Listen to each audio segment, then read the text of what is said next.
রাধে রাধে বন্ধুরা, তোমরা সবাই কেমন আছো? আশা করি সবাই ভালো আছো, সুস্থ আছো। তোমাদের আশীর্বাদ ও ভালোবাসায় আমরাও সবাই ভালো আছি, সুস্থ আছি। আমি সোমা ডেলি ব্লগ চ্যানেলে সবাইকে স্বাগত। অনেক দিন পরে ভিডিও দিলাম। ভালো লাগলে বন্ধুরা লাইক শেয়ার কমেন্ট অবশ্যই করবে। তাই প্রথম থেকে লাস্ট পর্যন্ত ভিডিওটা দেখার অনুরোধ থাকলো। আশা করি ভালো লাগবে। ভালো লাগলে অবশ্যই একটা লাইক করবে। তোমাদের লাইক আমাকে উৎসাহিত করবে। যাই হোক, তা আমি ইউটিউব দেখে একটা রান্না দেখে খুব ভালো লেগেছে। সেই রান্নাটাই আজকে করেছি, সেটাই তোমাদের সঙ্গে করছি। তা প্রথম থেকে লাস্ট পর্যন্ত দেখো, কি করছি না করছি সবটাই দেখতে পারবে। আর কি রান্না স্পেশাল সেটাও তোমরা দেখতে পাবে। তা তোমাদের সঙ্গে কথা বলতে বলতে বিছানাটা গোছানো হয়ে গেল। মশারিটা তুলে ধরো, চাদর বিছানা একটা ক্যাথা বালিশ সব গোছ করে নিয়েছি। দিয়ে এবার ঝাঁটা দিয়ে বিছানাটাকে ঝেড়ে নিচ্ছি। এটা ঝাঁটার কাঠি দিয়ে ঘরে বেঁধে নেওয়া ঝাঁটা। যাই হোক, দিয়ে এবার ঘর দুয়ার ঝাড় দেবো। আস্তে আস্তে সব কী কাজ করছি না করছি সবটাই তোমাদের সঙ্গে শেয়ার করব। দেখো আজকে একটু বেলাই হয়ে গিয়েছে, 6টা বাজে। তাই দেখো কত রোদ উঠে গিয়েছে। এটা মুখো ঘর তো, সূর্যের আলোটা পুরো ঘরের মধ্যে ঢুকে গিয়েছে। আর তোমাদের দাদাভাই দেখো বটিটা নিয়ে গেল ধার দেবে। আজকে আর মুরগি আনতে যায়নি, বাড়িতেই আছে। চা অনেক করে খাওয়া হয়ে গেছে, দুজনাই চা খেয়ে নিয়েছি। খেতে তারপরে বিছানাটা গুছিয়ে নিলাম। নিয়ে তারপরে দেখো ঘরটাকে ঝাড় দিচ্ছি। আর বাসনগুলো সব কলপারে নামিয়ে দিয়ে এসেছি। রাতের খাওয়া একটু বাসন টাসন সব কলপারে দিয়ে দিয়েছি, জলে ভিজিয়ে দিয়েছি। আর এখানটা এটুটাও পাড়া হয়ে গেছে। আমরা এখানে বসেই খাওয়া দাওয়া করি।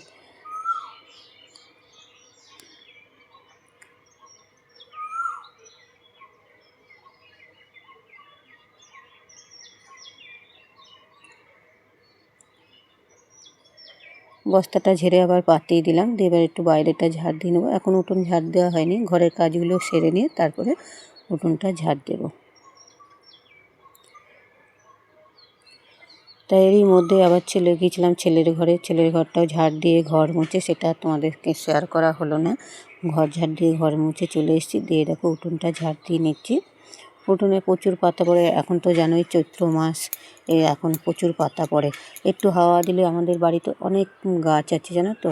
নিম গাছ, যে কোনো গাছ, সব রকম গাছই আছে। আর নিম গাছটা বেশি আছে যেহেতু, তার জন্য নিমের পাতা 12 মাসই পড়ে, তবে এই মাসটাই বেশি পড়ে। এইদিকে একটা উঠোন আছে, আর ওই সাইডেও আর একটা উঠোন আছে। দুটো উঠোন আছে। এই দিকটা আমি ঝাড় দিই, ওই দিকটা আমার বড় যা ঝাড় দেয়। তাই এই উঠোনটা বেশি বড়। অনেকটা সময়ও লাগে উঠোনটা ঝাড় দিতে, প্রায় ঘড়ির কাঁটা ধরে 1 ঘন্টা সময় লাগে উঠোন ঝাড় দিতে।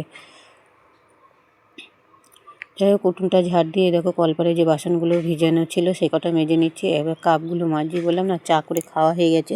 সব চায়ের বাসন এঁটো বাসন সব বার করে রেখে দিয়েছি। দিয়ে দেখো একটা বালতি ছিল রান্নাঘরে, তোমার দাদাভাই সেই বালতিটাই বার করে দিল।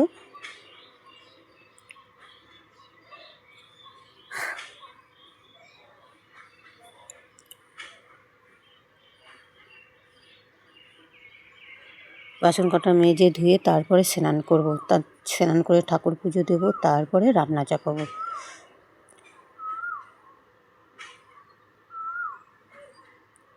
বাসন কটা একটু ভালো করে মেজে নিয়ে ধুয়ে তারপরে উঠবো। দেখো বাসন মাজা হয়ে গিয়েছে, ধুয়ে চলে আসলাম। একটু দাঁতটা মাজবো, দাঁত মেজে মুখটা ধুয়ে নেব।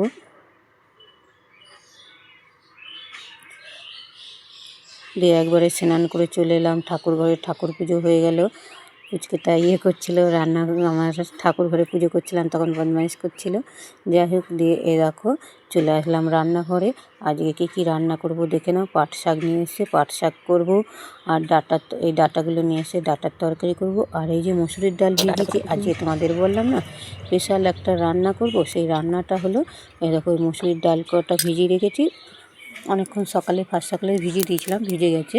তাই মসুরির ডাল দিয়ে আর ডিম দিয়ে একটা অমলেট মতো করব, দিয়ে সেইটাই তরকারি করব। এদিকে আলু পেঁয়াজ সব রকম কোটা হয়ে গেছে, সবজি প্রায় কোটা হয়ে গেছে।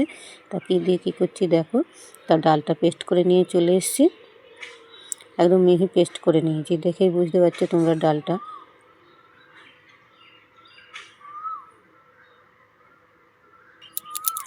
দিয়ে 2খানা ডিম দিয়ে দিলাম, পরিমাণ মতো নুন, আর সামান্য একটু হলুদ দিয়ে দিলাম কালারের জন্য। দিয়ে ডিমেতে আর ডালের পেস্টটাতে ভালো করে ফেটিয়ে নেব। দেখতে পাচ্ছি কিরম ফেটিয়ে নিয়েছি। দিয়ে এবার ডিমের অমলেটটা করে নেব। ফার্স্ট টাইম এরকমভাবে রান্না করলাম, কিন্তু রান্নাটা যেমন দেখতেও ভালো হয়েছিল, খেতেও ভালো হয়েছিল, জানো তো। দেখো বড়াটা ভাজা হয়ে গেছে, তেলটা টেনে নিয়েছে বলে আবার একটু তেল দিয়ে দেবো ভালো করে ভাজার জন্যে। প্রথমে বেশি তেল দিলে তো ঘোরানো যাবে না, এক জায়গায় হয়ে যাবে, যার জন্য অল্প তেল দিয়ে একটু করে নিলাম, ছড়িয়ে নিলাম ডিমটাকে। দিয়ে এবার দেখো আবার একটু তেল দিয়ে ভালো করে ভেজে নেওয়া হয়ে গিয়েছে। দিয়ে এদিকে বাটনা বেটে নিয়েছিলাম জিরে, আদা, একটু রসুন, তাতে একটু হলুদ দিয়ে, আর এদিকে পেঁয়াজ আর টমেটো ভালো করে একটু ভেজে নিয়েছি ফোড়ন দিয়ে। দিয়ে কষিয়ে নিয়ে তারপরে এই মশলাটা দিয়ে কষিয়ে নিলাম। আর আলুটা আগেই কষিয়ে নিয়েছি আমি, আগে তেলে ভেজে নিয়েছিলাম আলুটা। এবার ভালো করে কষিয়ে নেব, আলুটা দিয়েও একটু ভালো করে কষিয়ে নেব।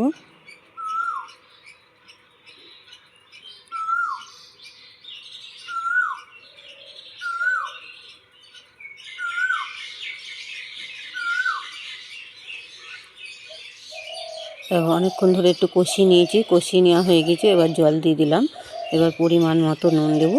ফুটবে, আলুটা একটু সেদ্ধ হয়ে যাবে, তারপরে ওই ডিম আর মসুরির ডাল দিয়ে যেটা অমলেটটা করেছিলাম সেটা দেবো। তাই দেখো পিস করে নিচ্ছি, একটা আর একটু এটা মোটা করে হয়েছে, আর ওটা একটা পাতলা হয়েছিল, ওটা এরকম পিস করে কেটে নিচ্ছি। দেখেছো কতটা মোটা হয়েছে বন্ধুরা, আর এটা পাতলা মানে।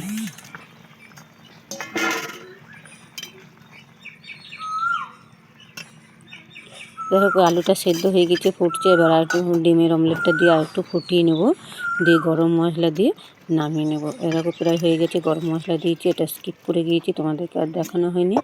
দিয়ে এবার নামিয়ে নিলাম।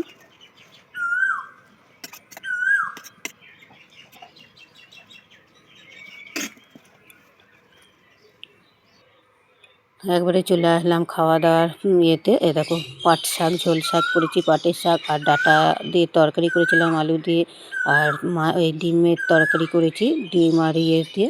তাই দেখো খেতে বসে পড়েছি তিনজনাই। তা শুভ দুপুর বন্ধুরা। ভিডিওটা যদি ভালো লাগে লাইক, শেয়ার, কমেন্ট অবশ্যই করবে। ভিডিওটা আর বেশি বড় করলাম না, এখানেই শেষ করলাম। সবাই ভালো থাকবে, সুস্থ থাকবে। Tata, bye bye.